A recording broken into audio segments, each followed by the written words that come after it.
Dia mengatakan saudara-saudara kita sebagai muslim harus memilih pemimpin non-muslim. Begitu dia dipegang oleh panitia dibawa ke belakang, Ustaz kok ngomong begitu? Saya sendiri gak paham. Bisa ngomong begitu. Ini artinya ini pertolongan siapa? Ada lagi yang tidak kalah menarik. Ibu-ibu satu komplek, ada 2 tower apartemen. Ada 2 tower apartemen nih ibu-ibu. Saudara, mereka semua dapat sumbangan. Ditanya, kita wawancarai. Ibu dapat sembako, dapat duit, dapat duit. Ibu senang. Lalu ibu disuruh apa? Ya saya disuruh untuk memilih pasangan gubernur nomor 2. Terus ibu pilih nomor 2, saya pilih. Saya dapat duit, saya disuruh pilih nomor 2, saya pilih nomor 2. Terus ditanya nomor 2 yang mana bu? Itu yang pakai peci.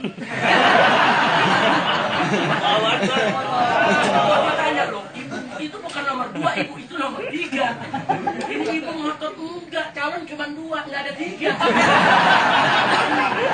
Kotak di itu cuma 2, kotak 1, kotak 2. Saya disuruh pilih yang kedua, saya pilih yang kedua. Itu satu apartemen dibayar oleh nomor 2, dimenangkan oleh nomor 3. Subhanallah. Ini pertolongan siapa? Allah. Tadi saya katakan kalau kita bersama itu bukan hanya sekedar sumber kekuatan, tapi juga sumber pertolongan. Nasrul minallah. Basyiril. Itu saja yang bisa saya sampaikan. Artinya saya minta kepada semua ikhwan yang ada saat ini tolong bersatu. Nah kemudian saat ini kenapa saya ada di sini? Memang dalam 3 bulan terakhir ini luar biasa teror yang terus menerus datang. Saya hadapi semua teror tersebut, semua fitnah kita hadapi. Tapi belakangan teror itu mulai masuk dibidik ke istri, ke anak-anak, ke keluarga. Saya pikir ini permainan menjadi lebih tidak fair lagi. Karena itu saya sebagai kepala keluarga, tentu di samping sebagai seorang dai wajib untuk menjaga umat, sebagai seorang kepala keluarga juga tetap wajib menjaga keluarga. Itu saya diam-diam, saya kumpulkan, saya punya anak, saya punya cucu, saya punya mantu, saya punya mertua, saya kumpulkan semua dan saya ajak umroh. Karena umroh ini adalah jalan keluar yang paling aman. Kita amankan dulu keluarga. Jadi kalau keluarga sudah aman, saya bisa berjuang dengan lebih leluasa. Jadi sampai saat ini pun walaupun kita di sini kita nggak berhenti. Hari ini alhamdulillah kawan-kawan bergerak. Satu alumni Presidium Alumni 212 mendatangi Komnas HAM, meminta Komnas HAM membentuk tim pencari fakta untuk kriminalisasi ulama. Dan Komnas HAM sudah setuju bahwa mereka akan bentuk tim investigasi independen. Yang mana kalau nanti sudah terbukti seluruh pelaku dan dalang daripada kriminalisasi ulama itu akan diajukan kepada pengadilan HAM. Kalau nasional tidak terima bisa digelar di pengadilan HAM internasional. Jadi kalau kita udah nggak mendapatkan keadilan di kita punya negeri, kita mesti bergeser. Maka itu saya terima kasih kepada Presidium Alumni 212 yang hari ini bersama-sama Pak Amin Rais mendatangi Komnas HAM. Dan mereka sudah suarakan itu. Yang kedua, tadi umat Islam juga ada ratusan ribu turun, yaitu mendatangi Pengadilan Negeri Jakarta Utara, yang kantornya ada di Gajah Mada, bekas kantor Pengadilan Negeri Jakarta Pusat. Nah, kenapa harus didatangi? Kita mesti memberikan support kepada hakim supaya tetap independen, supaya hakim ini tetap bebas, merdeka, tanpa tekanan, untuk memvonis daripada penista agama. Jadi walaupun jaksa sudah menuntut hanya 1 tahun penjara dengan masa percobaan 2 tahun, walaupun itu tuntutan, tapi hakim tidak terikat dengan tuntutan.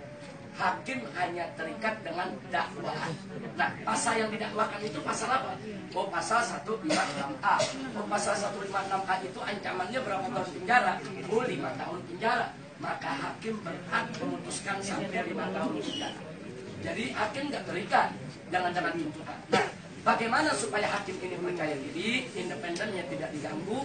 Itulah tadi umat Islam tadi turun, aksi simpatik, bukan lagi damai, bukan lagi super damai, tapi memang simpatik, melakukan gerakan yang sangat simpatik, memberikan support dukungan kepada majelis hakim supaya mereka berani, yaitu mengambil keputusan.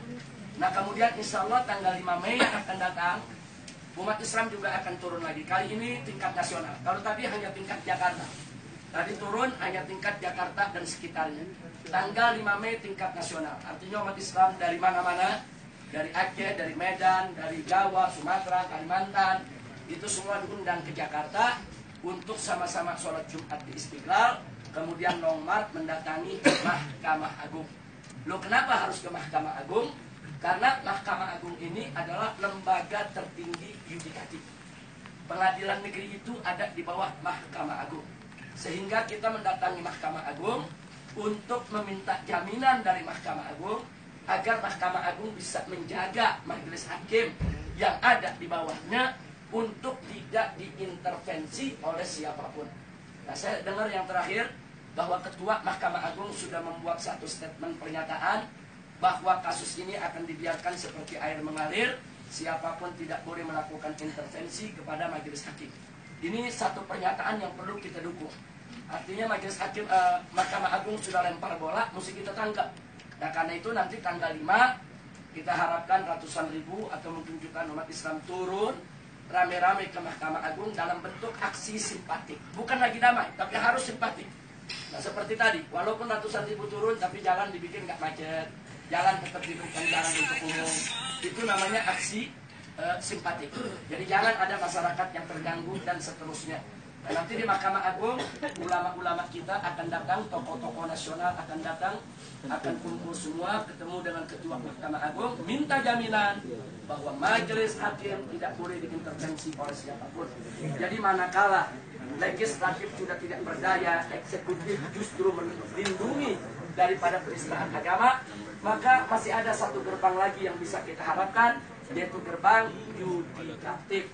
Nah kalau gerbang ini tidak kita jaga, nah ini bisa bobol lagi, nanti dikuasai oleh mereka.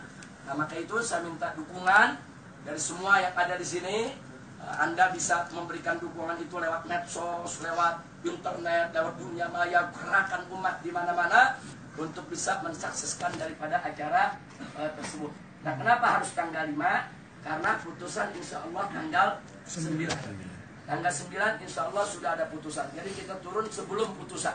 Kalau turun sesudah putusan percuma. Jadi turun itu sebelum putusan. Nah ini yang masih kita lakukan. Nah itulah sekali lagi saya ulangi, target jangka pendek daripada aksi bela Islam. Satu, kalahkan penista agama di medsos. Kedua, kalahkan penista agama di pilkada. Ketiga, kalahkan penista agama di pengadilan. Jadi masih ada satu target lagi yang kita masih berusaha. Nah baik, nah, adapun target jangka panjangnya tidak lain dan tidak bukan adalah bagaimana hukum Allah Subhanahu wa Ta'ala bisa tegak dalam bingkai NKRI. Artinya, saudara, artinya di sini kita punya gerakan tidak pernah ingin merubah NKRI atau menghapus konstitusi yang ada. Hanya kita ingatkan bahwa ayat suci akan selalu ada di atas ayat konstitusi. Ayat suci harga mati yang tidak bisa diganti, karena itu merupakan kalam ilahi. Nah, karena itu sekali lagi bahwa ayat suci selalu ada di atas ayat konstitusi. Sedangkan konstitusi itu produk akal basyari, sehingga tidak boleh bertentangan dengan ayat suci. Manakala konstitusi sejalan dengan ayat suci, sami'na wa ata'na, sam'an wa ta'an. Kita Ahlus Sunnah wal Jamaah tidak diajarkan untuk membangkang terhadap umara. Kita Ahlus Sunnah wal Jamaah tidak diajarkan untuk menggulingkan satu pemerintahan yang sah. Kita Ahlus Sunnah wal Jamaah tidak pernah diajarkan untuk melakukan tindak subversif, memusuhi umara. Akan tetapi kita Ahlus Sunnah wal Jamaah juga tetap punya prinsip wajib untuk melindungi agama kita dari siapapun yang ingin merusaknya. Maka itu manakala konstitusi sejalan dengan ayat suci, sam'an wa ta'ah, kita dengar kita taat. Tapi manakala ayat konstitusi bertentangan dengan ayat suci, wajib untuk kita revisi, wajib kita amandemen, wajib kita ubah, wajib kita tentang. Gak boleh kita biarkan. Taghyiru munkar itu wajib. Karena manakala ayat suci itu bertentangan dengan ayat konstitusi, ini kemungkaran. Taghyirul munkar merupakan kewajiban kita semua.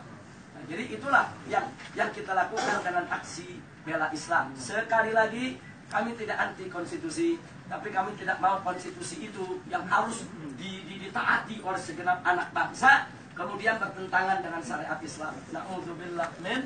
Nah, itu yang bisa saya sampaikan pada malam hari ini. Lebih kurangnya saya mohon maaf. Terima kasih atas segala perhatiannya. Mohon maaf atas segala kekurangannya, dan khusus untuk Dr. Umar Syah. Beliau ini kawan saya di medsos, di FB. Kita sering surat-suratan, dan beliau salah satu guru di Jamiatul Islamiyah di Madinatul Munawwarah. Di Kuliatul Lughatul Arabiyyah.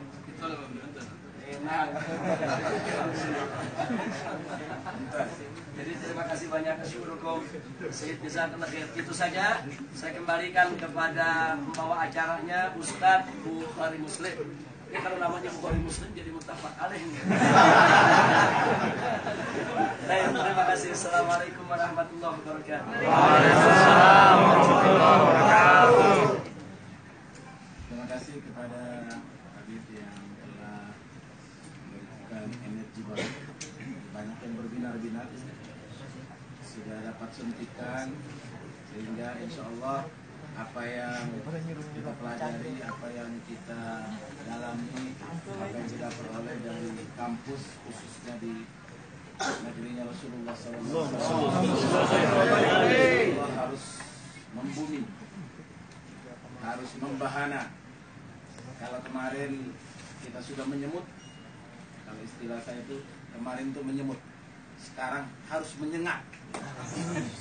Antum perhatikan, kalau beliau bicara itu, ya, perhatikan tadi yang terakhir kan ujungnya II semua. Apa artinya? Insya Allah menuju ke RI 1. Amin. Terserah siapa, pokoknya RI 1 Pro syariat. yang penting pro syariat gitu. Kita akan mendukung siapapun, RI 1 mesti menuju ke pro syariat. Kenapa? Karena kita semua kembali kepada tempat yang sama dan mempertanggungjawabkan semua. Jadi teman-teman semua, ikhwas semua, saudara-saudara semua, dimanapun kita berada, kita punya senjata lebih dari AK-47. Ini senjatanya.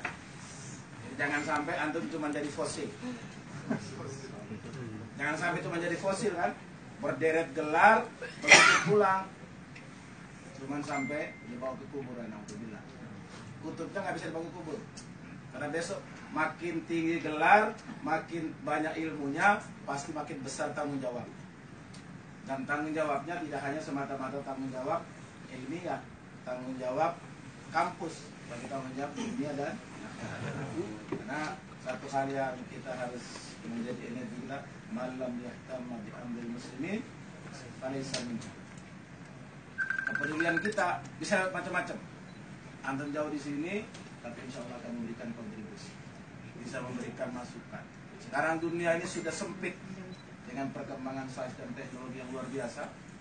Kita di mana-mana bisa dipantau, bisa di Uber, bisa dikejar. Kenapa? Karena hanya yang sekecil ini.